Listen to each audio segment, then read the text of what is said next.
مجيب الرحمن مینوالو ته د مبارک وي.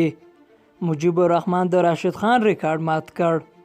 راشد خان چې په کم عمر کې 100 لوبغاړي سوځولي وو، اوس له هغه دغه ریکارډ مجيب الرحمن په خپل نوم کړ او کم عمره توپ اچوونکی شو چې 100 وکټې په شل اوریزو لوبه کې ترلاسه کړې. مجيب الرحمن که څه هم د 2019 میلادي کال په لومړۍ نیمایي کې ډېر ښه ونه ځلېده، خو وروسته چې کله هغه په IPL کې د کینګز 11 پنجاب لوبډلې لپاره ولوبېده او 14 وکټې ترلاسه کړې، نو نوموړی د کرکټ پوهانو او کرکټ مینوالو په نظر کې راغی.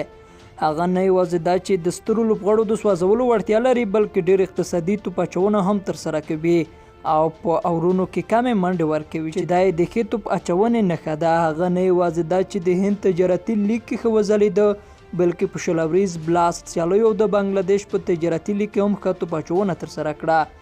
مجيب الرحمن د 18 کالو او 201 ورځو په عمر کې په شل اوریزو لوبو کې د 100 وکټو ریکارډ جوړ کړ چې په دې کې نړیوال او تجارتي لوبې ټول شامل دي.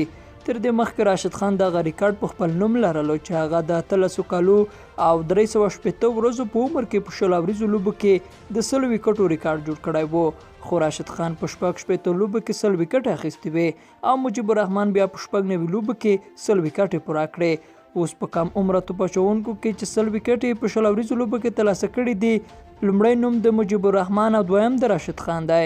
همداراز د پاکستان شاداب خان د 16 کالو او 148 ورځو په عمر کې 100 وکټې پوره کړي.